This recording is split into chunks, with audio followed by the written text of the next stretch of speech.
Hi there, welcome to our live coverage of the war on Iran as we enter a third week of the joint Israeli and US strikes. The big question today, in light of what the US is doing right as we speak, is the US military actively planning to put boots on the ground on Iranian soil? Well, this is what they've been doing in the last 24 hours from the air, striking Iran's oil hub called Kharg Island.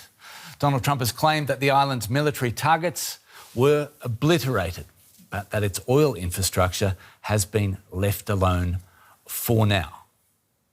In the Berlin studios, hi, I'm Anthony Howard. Hi everyone, I'm Jared Reid. Before we go to our military expert, I'm going to show you exactly where this Kharg Island is, and we can bring up Google Maps. Now, it sits in the Persian Gulf, north of the Strait of Hormuz, which you can see down here. So it's about 25 kilometres from the Iranian mainland. It's quite a small island, just around 20 square kilometres in size. I'm going to zoom in a little bit on that. For some context, it's about, Manhattan, the island of Manhattan is about 3 times as large as Kharg Island.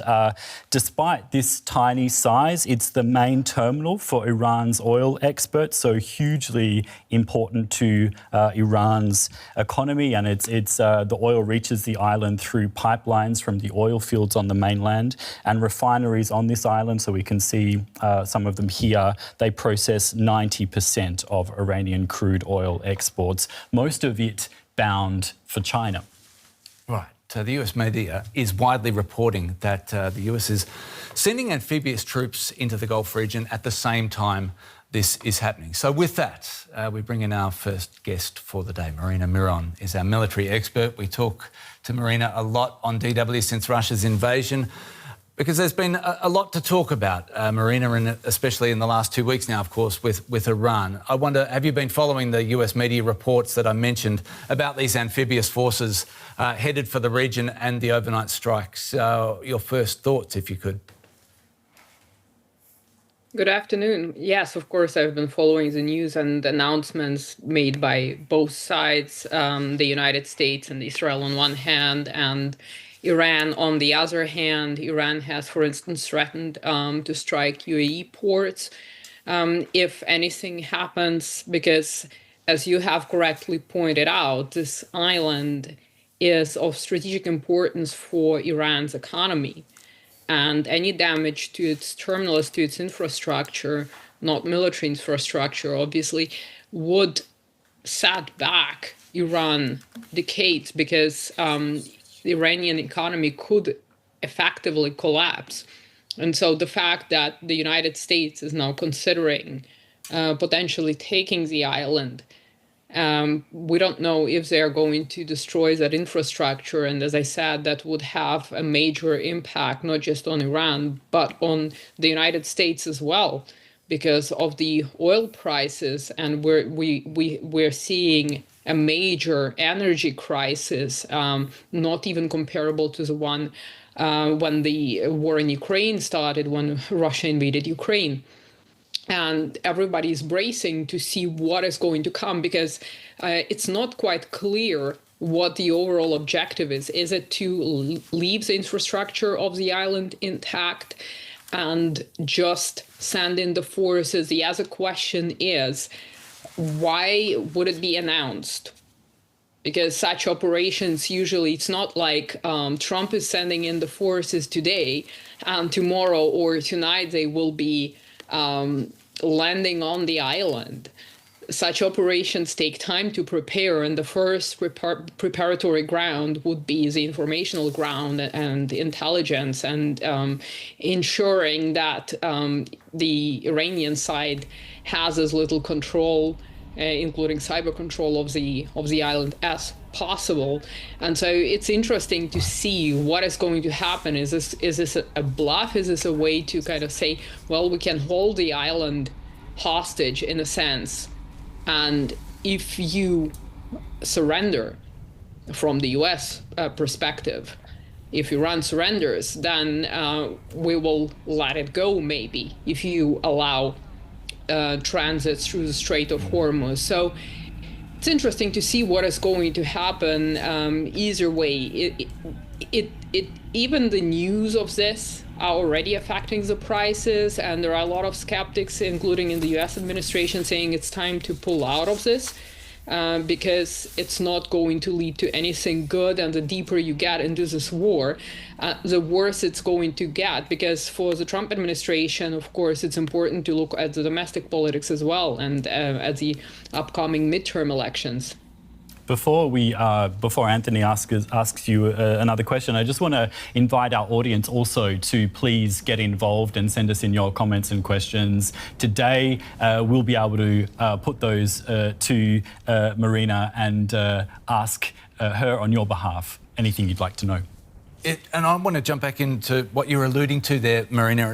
It comes to the timing of this, which is fascinating. If it does take American forces a week to get in position, how much more difficult does it get the longer they wait? You asked yourself the question, why now?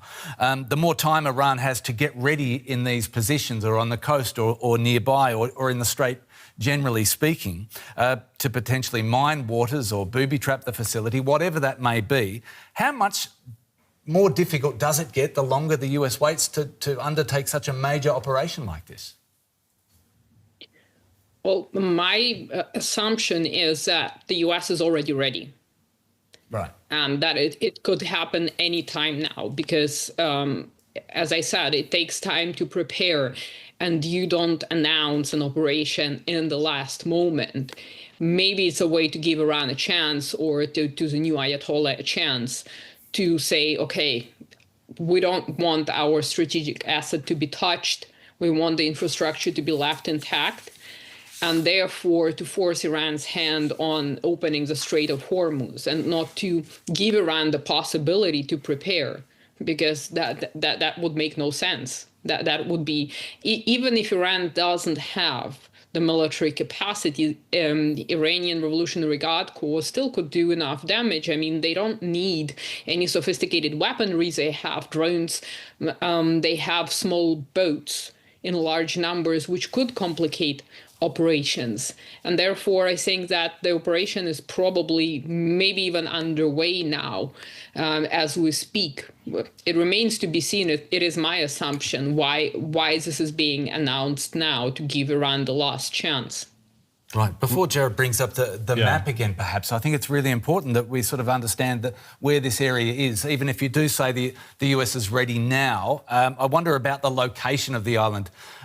When the US are trying to draft a plan to get in there or do whatever it is that they're going to do, how much more difficult does it make it that Kharg Island is so deep up in the Gulf in terms that they have to plan for things to go right, but if it goes wrong, to get any troops back out again? How much more difficult is it, given the location of the island so deep up into the Gulf? And we can bring up the map as well, just to give our audience, just to give all of you a little bit more context.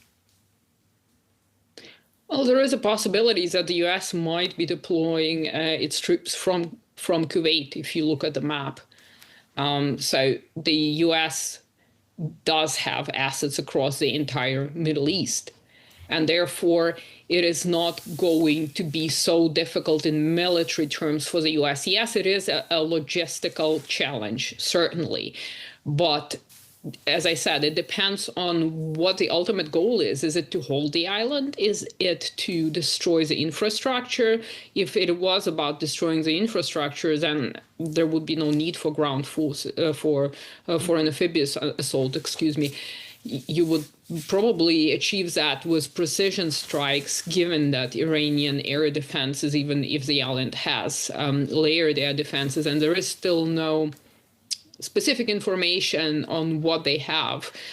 Some sources argue that they have the Russian S-400, for instance.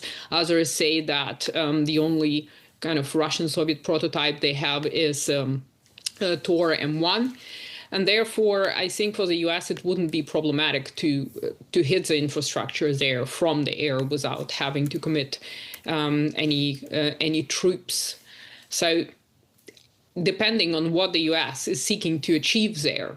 And maybe they're not preparing to have Marines land on the island. We have, as I said, it's all about, the fog of war and the deception you don't announce these things. Maybe the campaign looks completely different. We don't know that. But let's say logistically, the US could pull it off. We have a question talking about strategy and what is supposed to be achieved here. InstaWarp has asked on YouTube, Trump is seemingly relying on Russian oil to offset current trade disruptions in the Middle East. And I guess this person's referring to Trump easing sanctions on certain oil products from Russia. This person's asking, is this a long-term strategy to pivot away from Iran's oil industry? What do you think? I'm not sure what the long-term prospect is. From my perspective, it's not just about Iranian oil, it's about Iranian oil going to China. And so it is, of course, very beneficial for the Trump administration to weaken China. And we know that China needs oil, specifically because China is using different energy resources for powering the technological revolution that's underway in China.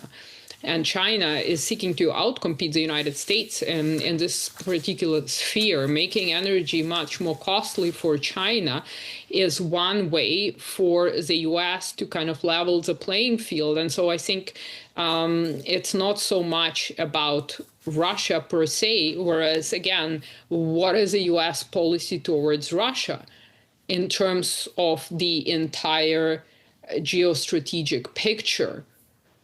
The Russians and the Americans will probably have something to discuss about the High North, for instance. Then again, I've also read that the OPEC plus countries are going to pump more oil. So somehow this gap, if anything happens, will be filled, but the prices will be different. And I think that is a crucial factor. For now, the Russians will be benefiting from it, but I think it's more of a side effect of the Trump policy rather than a priority. Yeah, we're having quite a few questions about China. Someone's asking how's this going to affect China. Marina's just explained that. Can you fact check this for us, Marina? Someone's written here, China will now have to buy oil in US currency again. What does that mean? Well, what that means essentially is maybe the greater aim, if you look at all the operations, including Venezuela, is to keep the US dollar in the game.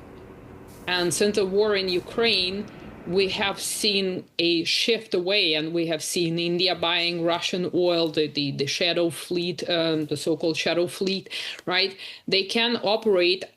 Because of the sanctions, they found ways to operate outside of the dollar system.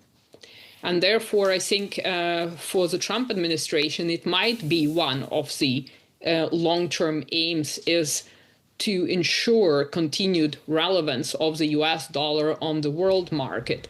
I'm not sure where China is going to buy its oil. If it buys its oil from Russia, it won't buy the oil in dollars. I don't know what kind of agreement they might reach. It might as well offer something in exchange in terms of technology. We know that a lot of technologies that the Russians use for their unmanned systems are coming from China.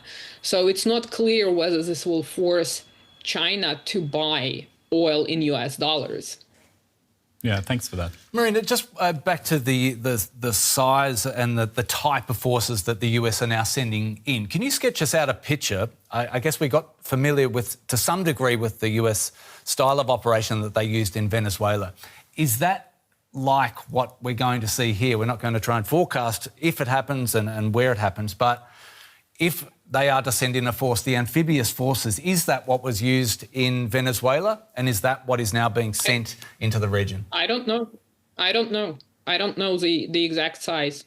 I have not checked the exact size, and I don't think that even what appears in the media will be the correct reflection for the reasons of operational security, obviously. Therefore, it's difficult for me to draw a comparison, and it's very different because we're comparing apples with pears here. In Venezuela, the mission was completely different. But what I can say for sure is that before that force in Venezuela was sent in, a lot of background work has been done by the intelligence agencies on the ground in Venezuela as well to ensure the success of such operation. And they heavily degraded the defence of Venezuela first.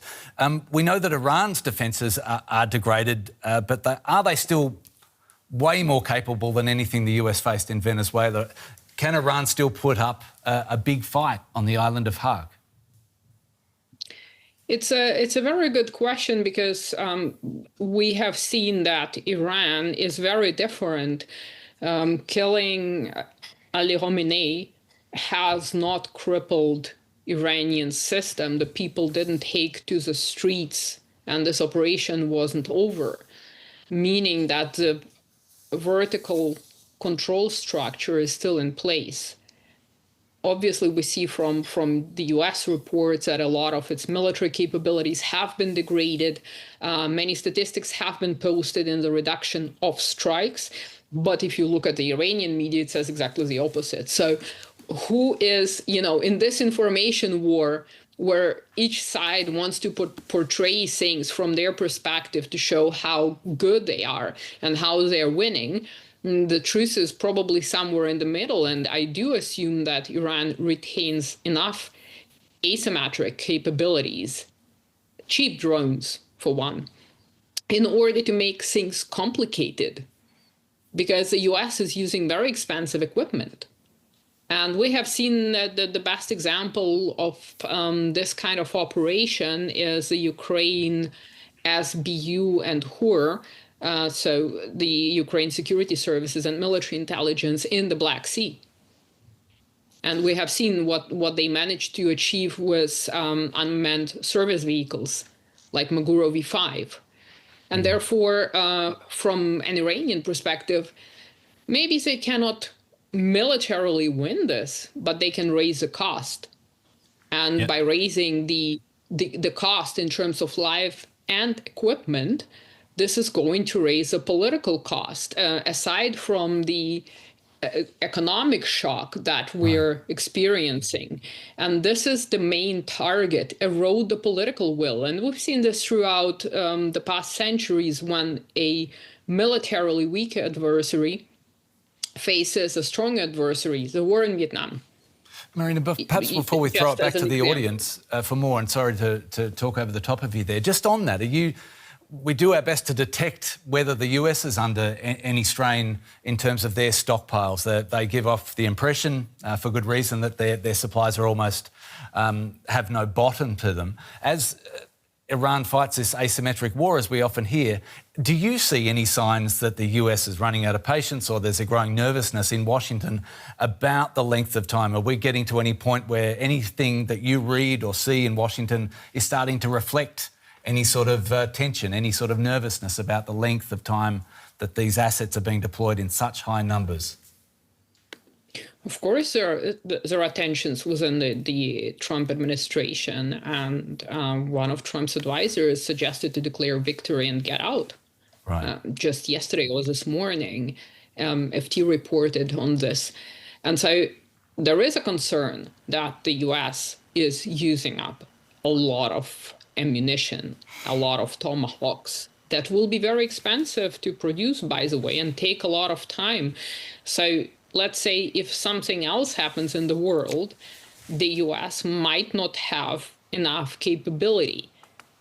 And we have to look at the entire global picture. The Venezuela theater is still a little bit shady.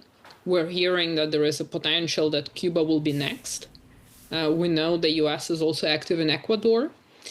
And of course, we have the Middle East, we have Ukraine, it could be Taiwan could be next, right?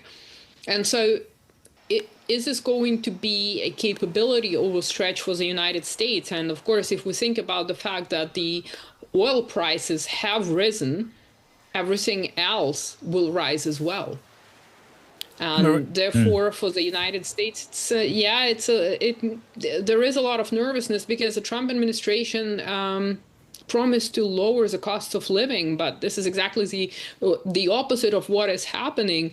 And so you have different voices, specifically from the opposition, from the Democrats, saying this is a bad idea.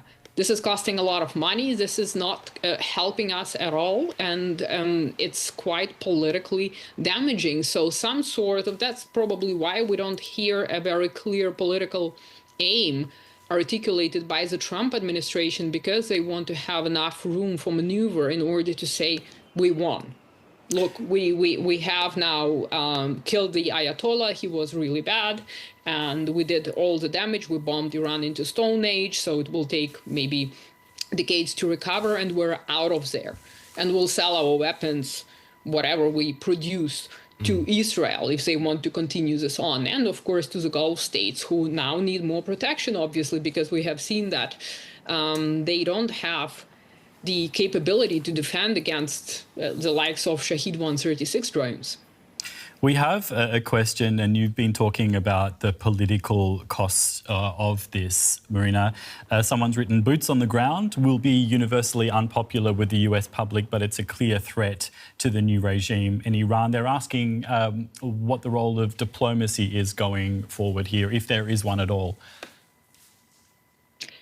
Boots on the ground. Well, boots on the ground where, right? Iran is a very big country with a very difficult terrain. So let's just push the matter with the Kharg Island aside. If the US wants to deploy boots on the ground in Iran proper, what would the objective be? Because we have seen that in Iraq. That's probably one of the best examples. Get rid of Saddam, and what do you have then? You have a power vacuum and different factions fighting for power. And whereas the US troops thought, well, our mission was successful militarily, it was successful. However, there was no clear political objective for what will happen after Saddam is gone. These people are not going to sort it out. And Iran is very fragmented in that way. For instance, it has a large portion of Azeri population as well. So it's not just one kind of Persian identity, if you wish. It's multicultural, if you will. They have Balukis, for instance, who also want their independence, and that's where Iran has been cooperating with Pakistan, because Pakistan has Balukis as well. They have the Kurds. And so what would the troops on the ground, what would their mission be? Because you cannot achieve something militarily if you don't have a clear political end state. And I don't see that at the moment. Inciting an uprising using the Kurds, will it work? We don't know. Will the Kurds be on board after their entire experience with Western forces? We also don't know. We remember Syria. And the Syrian Defense Force was also comprised of Kurds, of Syrian Kurds.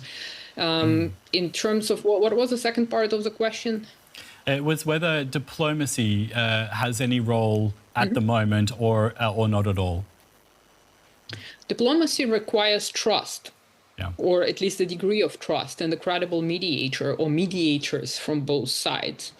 And I think from Iranian perspective, after the 12-day war and after the recent negotiations in Switzerland, Iranians don't have any trust in the international system, and towards the US, not at all, because Iran doesn't want to negotiate anymore, because from the Iranian perspective, they understand if they get to some sort of a ceasefire now, it's going to be only temporary before Iran will be attacked again. So that's Iranian perspective. So they say, okay, great, we are going to fight a long war.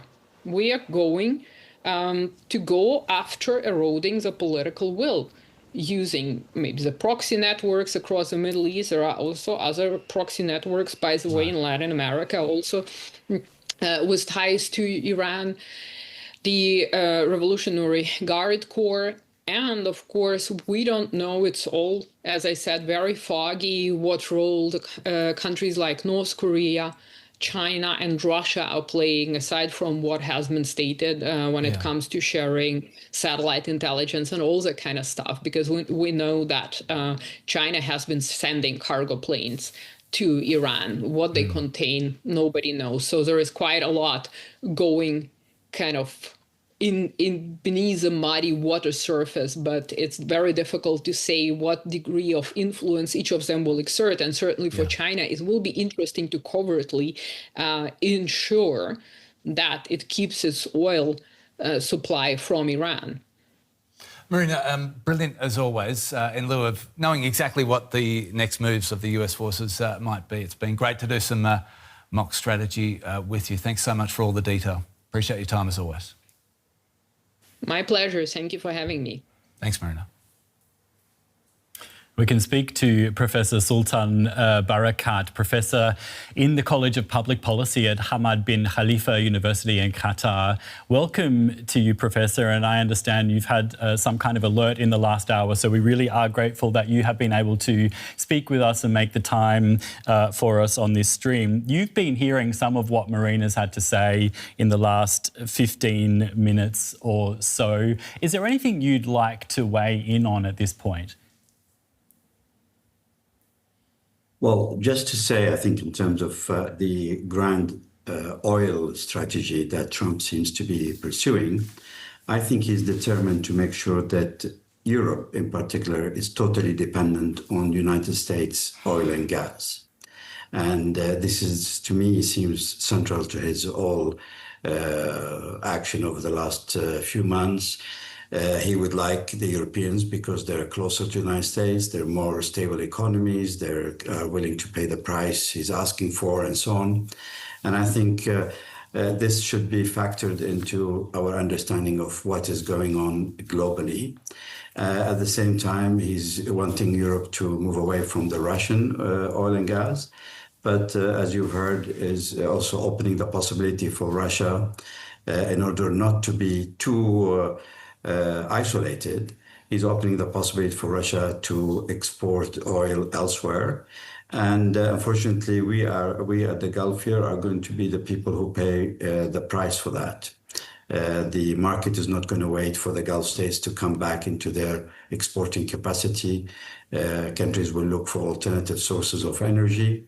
And if Russia is now able to supply, then China, and we know already India, is looking into getting energy from Russia.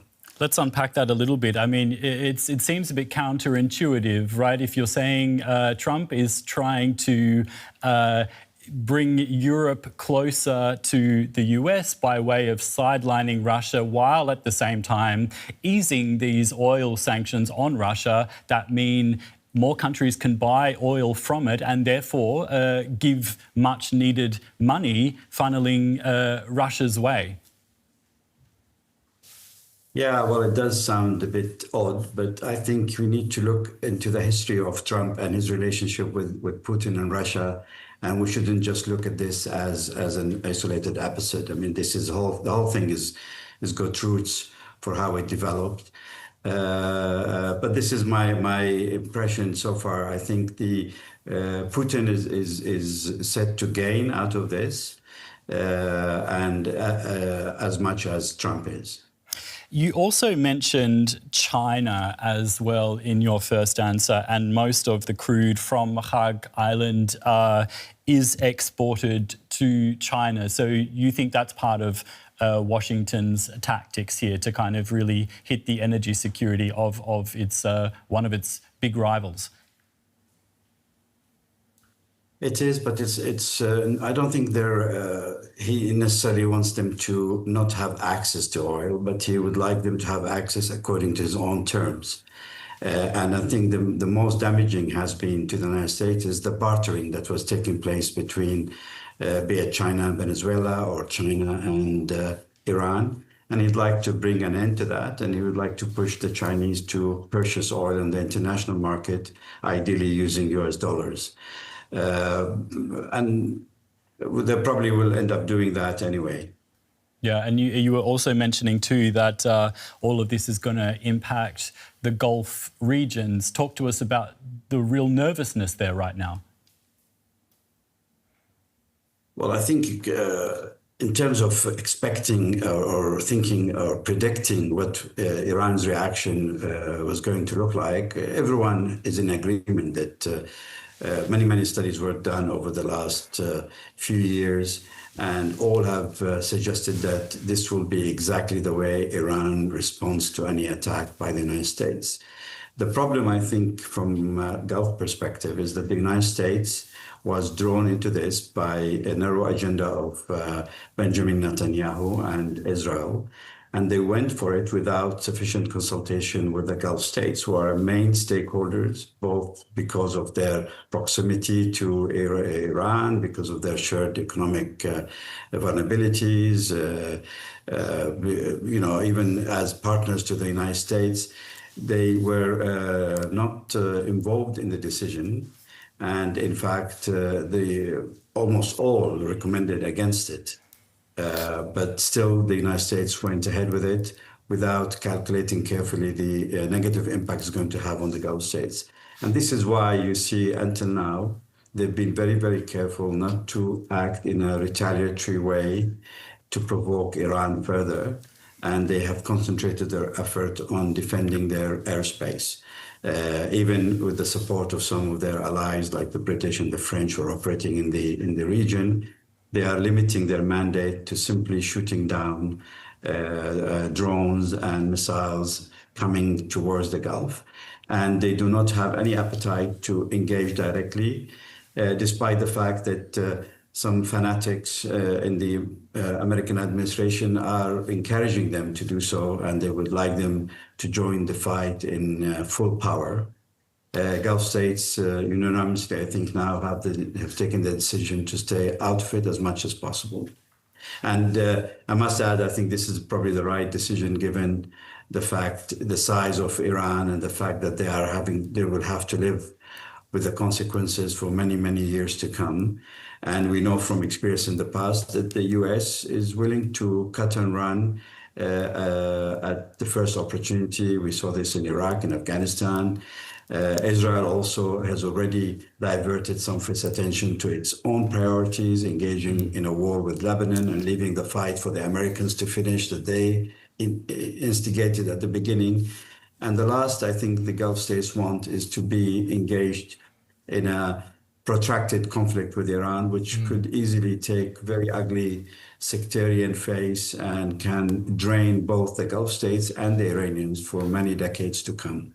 So the Gulf states where you are, Sultan, there's a lot in your answer there. The relationship between the Americans and the Gulf states. We weren't sure whether we were going to get to speak to you today because of an air raid and you had to evacuate. That's just one tiny little thing. But I guess as we look on from today and going forward, do you anticipate this is something big in this relationship? Does it change from here on out, or is this just management, get through this and we go back? Do you imagine the Gulf states going back to their as normal relationships with the US from here, or does something significant change about that relationship from this moment on? Have they been left out to dry in some respects?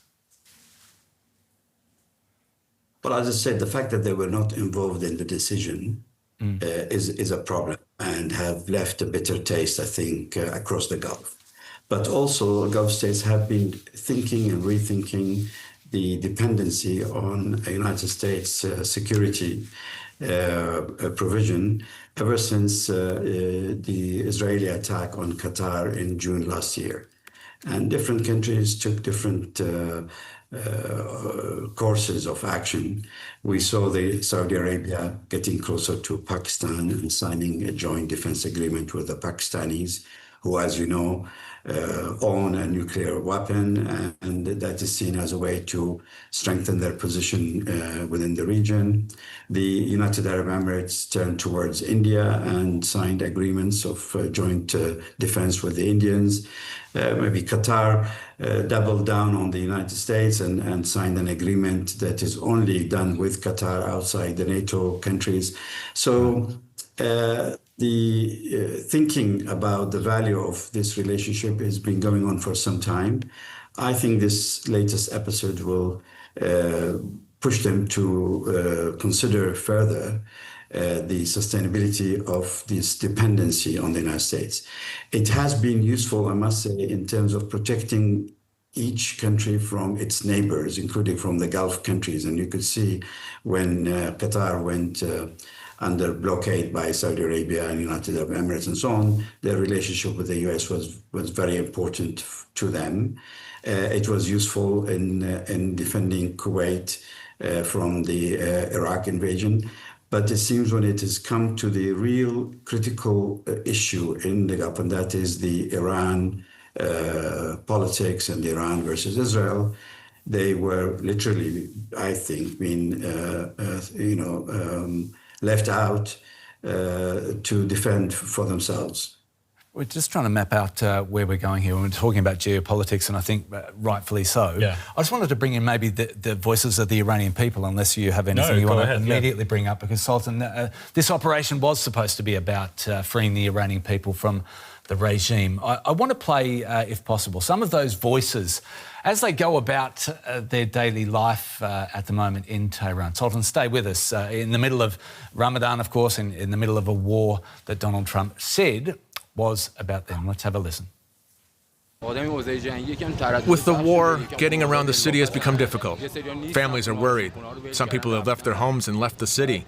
The work situation isn't good. We practically have no work at all. In the restaurant, we have almost no sales, no customers. Overall, the situation has gotten a bit worse. Every day, we're afraid. Every day, we come to work with fear. And when we say goodbye to our parents, we hug them tightly, because it's possible we may not come back. We're just doing our work and they're carrying out the strikes, but if you really look at it, they're not targeting residential areas. Everywhere I went that was hit, I saw it was a military site. We don't go near those places anyway. We keep our distance from them. Jared? Yeah, so do you have any response to some of those concerns from the Iranian people that we just heard, Sultan?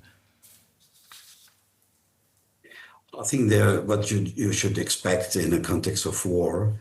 My only concern is that as the Americans and the Israelis run out of targets list A, i.e. clear military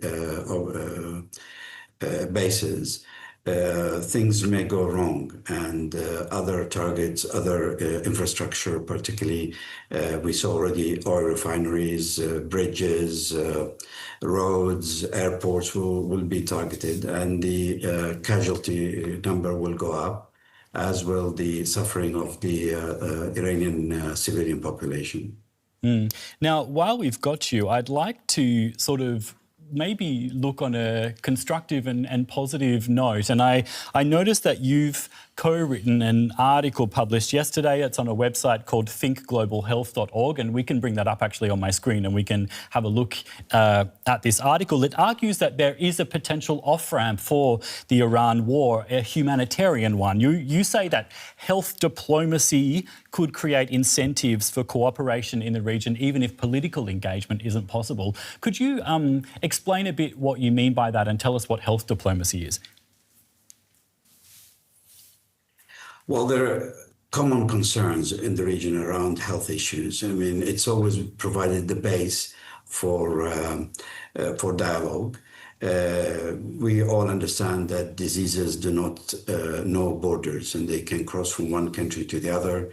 There's a lot of humanitarian will to support each other in the region, including with Iran, which has demonstrated itself many, many times before when Iran was struck by earthquakes and natural disasters. And I think that base is something that we should try and utilize, particularly between the Gulf states and Iran in the first step, but also to some extent between the American public and Iran. Within the American scene, as you know, within the administration, I think there are different views about this war. And the mainstream Republicans, who are probably represented at the moment by the Vice President Vance, I don't think they're happy with this war because they still think they have another chance to govern within the United States, and they would like to maintain their public support. While it is clear that maybe Trump and some of the hawkish people around him, they see this as his last possibility in power, and they would just like to do whatever they can do at the moment. So we are looking at the longer-term relationship between people to people, and I think the majority of the Americans are probably against this war. They don't understand exactly why Iranians are being attacked. And probably the same applies to the majority of the Iranian people because they don't understand why they've been targeted at this moment. So we're hoping that maybe through health and humanitarian actions, some common ground can be sustained to offer possibilities for when the politics is right for people to engage at a slightly higher level. Is there a motivation, though, for adversaries to cooperate on health and humanitarian issues if they can't really agree on some of the more fundamental issues? Well, by definition, health and humanitarian are easier to tackle and easier to agree upon. And of course, even with Trump, you could see that he's put out a lot of statements trying to emphasize that the civilian casualties has been kept low. The attack that happened on the school has had a major impact on the discourse or on the narrative in which the Americans are discussing this subject. And you can imagine that if this continues and more hospitals are targeted directly or indirectly affected by the war, then there will be a greater public opinion against this conflict.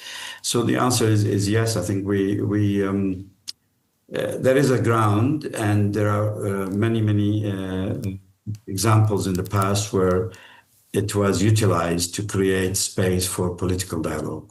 Yeah, really interesting. We're having a lot of comments coming in, people just talking about the war generally, people saying, sadly, it's a lose-lose situation. Keeping the regime is power. The Iranian regime is bad for the people, but these attacks are obviously also bad for the people. No one knows what's coming after. Do you have anything you want to ask, Anthony? No, the positivity, I think, is the thing that's bleeding off the page, and it's been great to get you to come along and bring that. If you haven't got anything more for Sultan, we might let you go, Sultan. It's really great of you to make the time under difficult circumstances today. We know you had to get on the move earlier. To make yourself available after that was much appreciated any time, but particularly today. Thanks so much for joining us.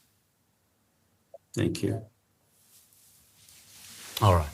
Sultan Barakat, Professor in the College of Public Policy at Hamad bin Khalifa University in Qatar. That was absolutely wonderful. I wonder if, before we get maybe some last comments from you, Jared, and the community, I might just give you a quick recap of where we are today. It does seem like somewhat of a significant day. Some of the most important developments as the US-Israeli war against Iran enters its third week. US President Donald Trump says US forces have, quote, obliterated military targets but not oil infrastructure on Kharg Island, Iran's critical oil export terminal. US media are reporting also, alongside that the US is considering deploying additional warships and Marines to the Middle East, potentially putting boots on the ground, though the deployment does not necessarily indicate a ground operation is imminent. That's important asterisk to put on that at the moment. Lebanon says Israeli strikes have killed 26 paramedics since March the 2nd. The health ministry says Israel hit a clinic in a southern town near the Israeli border. Jared, anything you've got before we go? We're getting a lot of support for the Iranian people. Someone's written thumbs up to the young people of Iran who want reform. Obviously a very difficult and sometimes deadly situation for them. But thank you so much for your questions and comments today. Right, let us know what you think in the comments, as we've said right the way through this, and if you're watching this post, please do that as well. And if you haven't already, don't forget to subscribe, and don't forget you can get all the latest news and information around the clock on our website as well. That's dw.com. Social media channels like Insta and X and TikTok, where you've been today, and YouTube.